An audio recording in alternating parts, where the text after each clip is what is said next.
ಯುವ ನಾಯಕ ವಿನೋದ್ ಅಸೂಟಿ ಪ್ರಪ್ರಥಮ ಬಾರಿಗೆ ಲೋಕಸಭಾ ಅಖಾಡದಲ್ಲಿದ್ದಾರೆ.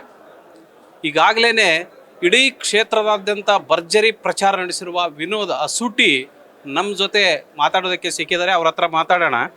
ಏನು ಹೇಳ್ಕೊಂಡು ಜನರ ಹತ್ರ ಓಟ್ ಕೇಳ್ತಾ ಇದ್ದಾರೆ ಸರ್? ಈಗಾಗಲೇ ನಮ್ಮ ಕಾಂಗ್ರೆಸ್ ಪಕ್ಷದ ಒಂದು ಗ್ಯಾರಂಟಿಗಳ ಬಗ್ಗೆ ಇರ್ಬೋದು, ನಮ್ಮ ಜಿಲ್ಲೆಯಲ್ಲಿದ್ದಂಥ ಸಂತೋಷ್ ಲಾಡ್ ಸಾಹೇಬರು, ಪ್ರಸಾದ್ ಹಬ್ಬ ಅವರು, ವಿನಯಣ್ಣ ಕುಲಕರ್ಣಿ ಅವರು, NH ಕೋನರೆಡ್ಡಿ ಅವರು ಈಗ ಕೇವಲ ಒಂದು 10 ತಿಂಗಳಲ್ಲಿ ಬಂದಂಥ ಇವರೆಲ್ಲ ಅಧಿಕಾರ ಸ್ವೀಕಾರದ ಮೇಲೆ ಪ್ರತಿಯೊಂದು ವಿಧಾನಸಭಾ ಕ್ಷೇತ್ರದಲ್ಲಿ ತಾವು ಜನರೇ ಎಲ್ಲರೂ ಹೇಳ್ತಿದ್ದಾರೆ, ಕಾಂಗ್ರೆಸ್ ಪಕ್ಷ ಬಂದ ಮೇಲೆ ನಾವು ಭಾಳಷ್ಟು ಅಭಿವೃದ್ಧಿಯನ್ನು ಕಾಣ್ತಿದ್ದೀವಿ. ನಮ್ಮ ರೈತರಿಗೆ ಹೋಗಲಿಕ್ಕೆ ಚಕಡಿ ದಾರಿ ಇರ್ಬೋದು, ಸ್ಕೂಲದ್ದು ಒಂದಿಷ್ಟು ಏನು ರಿಪೇರಿ ಆಗಿರ್ಬೋದು, ಇಂಥವೆಲ್ಲ ಅಭಿವೃದ್ಧಿಯನ್ನು ನಾವು ಜನರು ಕಾಣ್ತಿದ್ವಿ ಕಾಂಗ್ರೆಸ್ ಪಕ್ಷ ಬಂದ ಮೇಲೆ ಅಂಥೇಳಿ ಜನರೇ ಒಂದು ಈಗಾಗಲೇ ಮಾತಾಡ್ತಿದ್ದಾರೆ. ಅದೇ ರೀತಿ ಬಹಳ ವರ್ಷದಿಂದ ಏನು ನಮ್ಮ ಚುನಾವಣೆ 2023 ಚುನಾವಣೆಗಿಂತ ಮುಂಚೆ ಏನೊಂದು ಭರವಸೆಯನ್ನು ಕೊಟ್ಟಿದ್ದಲ್ಲ, ಆ ಭರವಸೆಗಳನ್ನು ಈಡೇರಿಸಿದ್ದಕ್ಕೆ ಕಾಂಗ್ರೆಸ್ ಪಕ್ಷದ ಮೇಲೆ ಬಹಳಷ್ಟು ವಿಶ್ವಾಸವನ್ನು ಕೂಡ ಈ ಒಂದು ಕ್ಷೇತ್ರದ ಜನರು ಭಾಳಷ್ಟು ಕ್ಷೇತ್ರದ ಜನರು ವಿಶ್ವಾಸವನ್ನು ಪಟ್ಟಿದ್ದಾರೆ.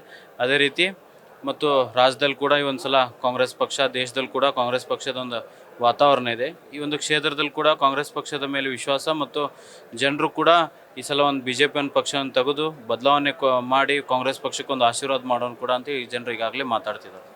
BJP ಅವರು ಮಾತಾಡ್ತಿದ್ದಾರೆ. ಇಡೀ ದೇಶದಾದ್ಯಂತ, ಇಡೀ ಈ ಧಾರವಾಡ ಲೋಕಸಭಾ ಕ್ಷೇತ್ರದಾದ್ಯಂತ ಮೋದಿ ಅಲೆ ಇದೆ. ಜೊತೆಗೆ 4 ಬಾರಿ ಈ ಕ್ಷೇತ್ರದ ನಾಡಿ ಮಿಡಿತವನ್ನು ಅರ್ಥಕೊಂಡಂಥ ಪ್ರಹ್ಲಾದ್ ಜೋಶಿ ನಿಮ್ಮ ವಿರುದ್ಧ ಇದ್ದಾರೆ. ನೀವು ಚಿಕ್ಕವರು, ನಿಮ್ಮ ಹತ್ರ ಆಗೋದಿಲ್ಲ ಅಂತೇಳಿ BJP ಅವರು ಹೇಳ್ತಿದ್ದಾರೆ.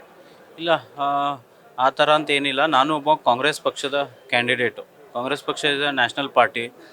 ನಮ್ಮ ಕಡೆ ಸಂತೋಷ್ ಲಾಡ್ ಸಾಹೇಬ್ರು ಇದ್ದರು, ವಿನಯಣ್ಣ ಕುಲಕರ್ಣಿ ಅವರು ಇದ್ದರು, ಕೋನರೆಡ್ಡಿ ಅವರು ಇದ್ದರು, ಪ್ರಸಾದ್ ಹಬ್ಬ ಅವರು ಇದ್ದರು. ಇವರೆಲ್ಲ ಕೂಡ 3-4 ಸಲ ಇದ್ದಂಥ ಶಾಸಕರು. ಸುಮಾರು 20-30 ವರ್ಷದಿಂದ ಈ ಜಿಲ್ಲೆಯಲ್ಲಿ ಸಮಾಜಕ್ಕೆ ಬಹಳಷ್ಟು ಅಪಾರವಾದ ಕೊಡುಗೆ ಇದೆ. ಅವರೆಲ್ಲರೂ ನನಗೆ ಬೆನ್ನೆಲುಬಾಗಿ ನಿಂತು ಅವರೆಲ್ಲರೂ ಒಂದು ಸಹಕಾರದಿಂದ ಈ ಒಂದು ಚುನಾವಣೆ ಎದುರಿಸ್ತಿದ್ದೀನಿ. ಈಗಾಗಲೇ ಗ್ರಾಮೀಣ ಪ್ರದೇಶದಲ್ಲಿ ಪ್ರತಿ ZP ವೈಸ್ ಕೂಡ ಸಮಾವೇಶ ಮತ್ತು ಅಲ್ಲಿದ್ದಂಥ ನಾಯಕರು ಮತ್ತು ಕಾರ್ಯಕರ್ತರ ಒಂದುಗಡೆ ಸಮಾವೇಶವನ್ನು ಕೂಡ ಮಾಡಿದ್ದೀವಿ. ಮತ್ತು ಈಗ ಸಿಟಿ ಲೆವೆಲ್ ಕೂಡ ಈಗಾಗಲೇ ಪ್ರಚಾರವನ್ನು ಕೂಡ ಆರಂಭಿಸಿದ್ದೀವಿ. ನೀವು ಇಡೀ ಕ್ಷೇತ್ರದಾದ್ಯಂತ ಪರಿಚಯ ಇಲ್ಲ ಅನ್ನುವಂಥ ಒಂದು ಮಾತು ಕೇಳಿ ಬರ್ತಾ ಇದೆ. ಬರೀ ನವಲಗುಂದ ಕ್ಷೇತ್ರಕ್ಕೆ ಮಾತು ಸೀಮಿತ ಆದವರು ವಿನೋದ್ ಅಸೂಟಿ ಅಂತ. ಯಾವ ರೀತಿ ರೀಚ್ ಮಾಡ್ತಾ ಇದ್ದೀರಿ ಎಲ್ಲರಿಗೂ? ನಾನು ಈಗ ಸೆಕೆಂಡ್ ಟೈಮ್ ಜಿಲ್ಲಾ ಯೂತ್ ಕಾಂಗ್ರೆಸ್ ಪ್ರೆಸಿಡೆಂಟಾಗಿ ವರ್ಕ್ ಮಾಡ್ತಿದ್ದೀನಿ. ಸುಮಾರು 8 ವರ್ಷದಿಂದ ಜಿಲ್ಲಾ ಅಧ್ಯಕ್ಷನಾಗಿದ್ದೆ ಯೂತ್ ಕಾಂಗ್ರೆಸ್ಸಿಂದ. ಪ್ರತಿ ಗ್ರಾಮದಲ್ಲಿನೂ ನಮ್ಮದೇ ಒಂದು ಯೂತ್ ಕಾಂಗ್ರೆಸ್ ಟೀಮ್ ಇದೆ ಮತ್ತು ಎಲ್ಲರೂ ಹಿರಿಯರ ಒಂದು ಸಮ್ಮುಖದಲ್ಲಿ ನಾವು ಚುನಾವಣೆ ಕೂಡ ಎದುರಿಸ್ತಿದ್ದೀವಿ. ಈ ಒಂದು MP ಚುನಾವಣೆ ಇರೋದ್ರಿಂದ ಎಲ್ಲರೂ ಒಂದು ಸಹಕಾರ ಬೇಕು. ನಮ್ಮ ಕಾಂಗ್ರೆಸ್ ಪಕ್ಷದ ಎಲ್ಲ ಕಾರ್ಯಕರ್ತರು, ನಾಯಕರು ಎಲ್ಲರೂ ಒಂದು ಒಳ್ಳೆ ರೀತಿಯಿಂದ ಸ್ಪಂದನೆ ಮಾಡ್ತಿದ್ದಾರೆ. ಆ ಮುಖಾಂತರ ಒಂದು ಪ್ರಚಾರವನ್ನು ಕೂಡ ಪ್ರಾರಂಭಿಸಿದ್ವಿ. ಹಳ್ಳಿ ಕೂಡ ಈಗ ರೀಚ್ ಆಗ್ತಿದ್ವಿ. ZP ವೈಸ್ ಕಾರ್ಯಕ್ರಮ ಮುಗಿದು, ZP ಮುಗಿದ್ಮೇಲೆ ಪಟ್ಟಣ ಪಂಚಾಯತಿ, ಪುರಸಭೆಯಲ್ಲಿ ಕಾರ್ಯಕ್ರಮ ಮುಗಿದು ಪ್ರಚಾರ. ಈಗ ಹಳ್ಳಿಯಲ್ಲಿ ಕೂಡ ನಾವು ಮತ್ತು ಗ್ರಾಮ ಪಂಚಾಯತಿ ವೈಸ್ ಹಳ್ಳಿಗಳಿಗೂ ಕೂಡ ನಾವು ಹೋಗ್ತಿದ್ದೀವಿ ಪ್ರಚಾರ. ಲಿಂಗಾಲೇಶ್ವರ ಸ್ವಾಮೀಜಿ ವಾಪಸ್ ತೆಗೆದುಕೊಂಡಿದ್ದು ನಿಮಗೆ ಲಾಭ ಆಗತ್ತಾ? ಅಜ್ಜಾರಿಗೆ ನಾನು ಕೂಡ ಮೀಟಾಗಿ ತಮ್ಮೆಲ್ಲರ ತಮ್ಮ ಹಿರಿಯರ ಆಶೀರ್ವಾದ, ತಮ್ಮ ಅಜ್ಜರ ಆಶೀರ್ವಾದ ನಮ್ಮ ಪಕ್ಷದ ಮೇಲೆ, ನನ್ನ ಮೇಲೆ ಇರಬೇಕು ಅಂಥೇಳಿ ನಾವು ಅವ್ರಿಗೆ ಕಳಕಳಿಯನ್ನು ವಿನಂತಿಯನ್ನು ಕೂಡ ಮಾಡಿ ಅವ್ರ ಆಶೀರ್ವಾದವನ್ನು ಕೂಡ ಪಡೆದು ಬಂದಿದ್ದೀನಿ ಅಂತ ಹೇಳ್ತೀನಿ. ಲಾಭ ಅನ್ನೋಕ್ಕಿಂತ ಅವರ ಒಂದು ಆಶೀರ್ವಾದನೇ ನಮ್ಗೆ ಲಾಭ. ಈಗ ಅವರೊಬ್ಬರು ನಡೆದಾಡುವಂಥ ದೇವರು, ಅವರ ಒಂದು ಭಕ್ತರು ಇಡೀ ರಾಜ್ಯದಲ್ಲಿ ಕೂಡ ಇದ್ದಾರೆ. ನನಗೆ ಅಷ್ಟೇ ಅಂತೆಲ್ಲ ನಮ್ಮ ಕಾಂಗ್ರೆಸ್ ಪಕ್ಷಕ್ಕೆ ಅವರಿಂದ ಲಾಭ ಆಗ್ತೈತೆ ಅಂತ ಈ ಸಂದರ್ಭದಲ್ಲಿ ಹೇಳ್ತೀನಿ. ಅವರು ಸಾರಿದ ಧರ್ಮ ಯುದ್ಧನ ಮುಂದುವರಿಸಲಿ ಅಂತ ಅವ್ರ ಕಡೆ ಮನವಿ ಮಾಡ್ಕೋತೀರ? ಮೀಟ್ ಆದಾಗ ಕೂಡ ಅವರಿಗೆ ಹೇಳಿದೆ, ಅವರು ಧರ್ಮ ಯುದ್ಧ ಅಂತಲ್ಲ, ಅವರು ಒಬ್ಬರು ನೊಂದಂಥವ್ರು. ಈಗ ನೊಂದಂಥವ್ರು ಅವರ ಮನಸ್ಥಿತಿಯಲ್ಲಿ ಇದ್ದಂಥವ್ರು ನಮಗೆ ಏನು ಮೋಸ ಆಗಿದೆ ಅದನ್ನೆಲ್ಲ ಜನರ ಮುಂದೆ ತಮ್ಮ ಮಾಧ್ಯಮ ಮುಖಾಂತರ ಹಂಚ್ಕೊಂಡಿದ್ದಾರೆ. ಈಗ ಇದ್ದಂಥ ಪ್ರಹ್ಲಾದ್ ಜೋಶಿ ಅವ್ರ ಮೇಲೆ ಕಠೋರವಾಗಿ, ನೇರವಾಗಿ ಅವರು ಆಪಾದನೆ ಹೊಣಿಸಿದ್ದಾರೆ. ಒಂದು ಅಂಥವ್ರ ವ್ಯಕ್ತಿ ಮುಂದೆ ಆಪಾದನೆ ಮಾಡ್ಬೇಕಂತಂದ್ರೆ ಅವ್ರಿಗೂ ನೊಂದಾಗ ಮಾತ್ರ ಅಂಥ ಮಹಾಗುರುಗಳಿಂದ ಬಾಯಿಂದ ಅಂತ ಬರ್ಲಿಕ್ಕೆ ಸಾಧ್ಯ ಅಂತ ಹೇಳ್ತೀನಿ. ಅವರೊಬ್ಬರು ಮಹಾನ್ ಪುರುಷರು ಇರೋದಂದ್ರೆ ಸುಳ್ಳು ಹೇಳೋಂಗಿಲ್ಲ, ಸತ್ಯನ ನುಡಿತಾರೆ. ಯಾಕಂದ್ರೆ ಅವ್ರ ಕಡೆ ಗುರುಗಳ ಕಡೆನೂ ಹೋಗಿ ನಮ್ಮ ಕಷ್ಟ ಸುಖನ ಅವ್ರ ಕಡೆ ಹೇಳಿದಾಗ ಕೂಡ ಅವ್ರು ಆಶೀರ್ವಾದ ಮಾಡಿ ಕಳಿಸ್ತಾರೆ. ಅಂಥ ಮಹಾಪುರುಷರ ಬಾಯಲ್ಲಿ ಯಾವಾಗಲೂ ಸುಳ್ಳು ಬರ್ಲಿಕ್ಕೆ ಸಾಧ್ಯ ಇಲ್ಲ.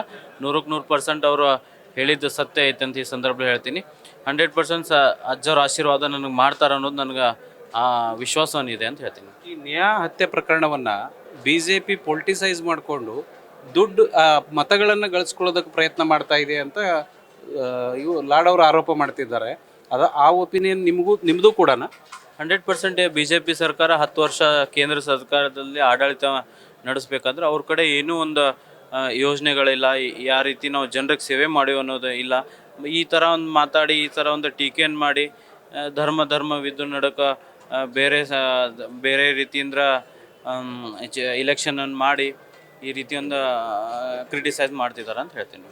ಈಗ ಕಾಂಗ್ರೆಸ್ ಪಕ್ಷದ 5 ಗ್ಯಾರಂಟಿಗಳನ್ನು ಹೊರತುಪಡಿಸಿ 25 ಭರವಸೆಗಳನ್ನು ಹೊರತುಪಡಿಸಿ ಈ ಕ್ಷೇತ್ರದ ಜನ ನಿಮಗೆ ಯಾಕೆ ಓಟ್ ಹಾಕಬೇಕು? ವಿನೋದ್ ಅಸೂಟಿ ಅಂತ ಯಾಕೆ ಹಾಕ್ಬೇಕು ಓಟ್ ನಿಮಗೆ? ಯಾಕೆ ಹಾಕ್ಬೇಕಂತಂದ್ರೆ ನಮ್ಮ ಕಾಂಗ್ರೆಸ್ ಪಕ್ಷದ ಗ್ಯಾರಂಟಿನೂ ಬೇಡ ಅಂತ ಹೇಳ್ತೀರಿ. ಒಂದು ಈಸಿಲಿ ಅವೈಲೇಬಲ್ ನಾ ಜನರ ಪರವಾಗಿ ಇರ್ತೀನಿ. ಯುವಕನಾಗಿರೋದ್ರಿಂದ ಎಲ್ಲ ಯುವಕರ ಒಂದು ಸಮಸ್ಯೆನ ಕೂಡ ನಾನು ಅರ್ತಿದ್ದೀನಿ. ಯಾಕಂದ್ರೆ ಆ ಏಜನ್ನು ದಾಟಿ ಆ ಒಂದು ಸಮಸ್ಯೆನ ದಾಟಿ ಈ ಒಂದು ರಾಜಕಾರಣಿ ಜೀವಕ್ಕೆ ಬಂದೀನಿ. ನನ್ನ ಒಂದು ಮನೋಭಾವನೆ ಏನಂತಂದರೆ ಜನರ ಒಂದು ಕಷ್ಟ ಸುಖ ಯಾರೇ ಕೇಳ್ಕೊಂಡು ಬಂದರೂ ಅವ್ರಿಗೊಂದು ತಕ್ಷಣವಾಗಿ ಸ್ಪಂದನೆಯನ್ನು ಮಾಡಿ ಅವ್ರನ್ನ ಕೆಲಸ ಕಾರ್ಯಗಳನ್ನು ಮಾಡಿಕೊಡ್ಬೇಕು ಅನ್ನೋದು ಒಂದು ಉದ್ದೇಶ. ನಮ್ಮ ಭಾಗದಲ್ಲಿ ನವಲಗುಂದ ಇರ್ಬೋದು, ನಮ್ಮ ಉತ್ತರ ಕರ್ನಾಟಕ ಭಾಗದ ಮೇನ್ ಕೊಡುಗೆ ಮೇನ್ ಬೇಕಾಗಿರೋದು ಕಳಸಾ ಬಂಡೂರಿ ಯೋಜನೆ ಆಗಿರ್ಬೋದು. ಆ ಒಂದು ಜಾರಿ ಮಾಡಲಿಕ್ಕೆ ನಾನು ಪ್ರಾಮಾಣಿಕವಾಗಿ ಪ್ರಯತ್ನವನ್ನು ಕೂಡ ಮಾಡ್ತೀನಿ. ನಮ್ಮ ವಿದ್ಯಾಕಾಶಿ ಧಾರವಾಡ ಜಿಲ್ಲೆಯಲ್ಲಿ ಒಂದಿಷ್ಟು government hospitals, government hostels update ಆಗಬೇಕಾದ್ರೆ, ಯಾಕಂದ್ರೆ ಯುವಕರಿಗೆ ಭಾಳಷ್ಟು ಒಂದು ತ್ರಾಸನ್ನು ಅನುಭವಿಸ್ತಿದ್ದಾರೆ. ಅಂಥವೆಲ್ಲ ಯೋಜನೆ ಇಟ್ಕೊಂಡು ನಾವು ಒಂದು ಜನರ ಕಡೆ ಹೋಗಿ ಅವ್ರ ಆಶೀರ್ವಾದ ಪಡ್ಲಿಕ್ಕತ್ತೀನಿ ಅಂತ ಹೇಳ್ತೀನಿ. ನೀವು ಗ್ಯಾರಂಟಿ ಪಕ್ಕ ನಿಮಗೆ ವಿಶ್ವಾಸ ಇದೆಯಾ ನೀವು ಗೆಲ್ತೀರಿ ಅಂತೇಳಿ? 100% ವಿಶ್ವಾಸ ಇದೆ. ಯಾಕಂದ್ರೆ ನಮ್ಮ ನಾಯಕರು, ನಮ್ಮ ಕಾರ್ಯಕರ್ತರೆಲ್ಲ ಹುಮ್ಮಸ್ ನೋಡ್ತಿದ್ದೀನಿ. ನಮ್ಮ ನಾಯಕರಲ್ಲಿ ಓಟನ್ನು ಈ ಸಂದರ್ಭದಲ್ಲಿ ಹಾರಿಸ್ತೀವಿ ಅಂತ ಹೇಳ್ತೀನಿ. ಸೊ ಇದು ವಿನೋದ್ ಅಸೂಟಿ ಅವರು ಹೇಳ್ತಾ ಇರುವಂಥ ಗ್ಯಾರಂಟಿ 100% ಗೆದ್ದೇ ಗೆಲ್ತೀನಿ. ನಾನು ಈ ಭಾಗದ ಸಮಸ್ಯೆಗಳಿಗೆ ಸ್ಪಂದಿಸ್ತೀನಿ ಮತ್ತು ನಾನು ವೈಯಕ್ತಿಕವಾಗಿ ಜನರ ಪರವಾಗಿರುವಂಥವನು, ಹಾಗಾಗಿ ನನಗೆ ಮತವನ್ನು ಚಲಾಯಿಸಬೇಕು ಅನ್ನುವಂಥ ಮನವಿ ಕೂಡ ಮಾಡಿಕೊಂಡಿದ್ದಾರೆ. ಕ್ಯಾಮ್ರಾಮನ್ ಪಾಂಡುರಂಗ್ ಜೊತೆ Prakash Nulvi, news first, Hubballi. News first ನಿರ್ಭೀತಿಯಿಂದ ನಿಮ್ಮ ಪರವಾಗಿ.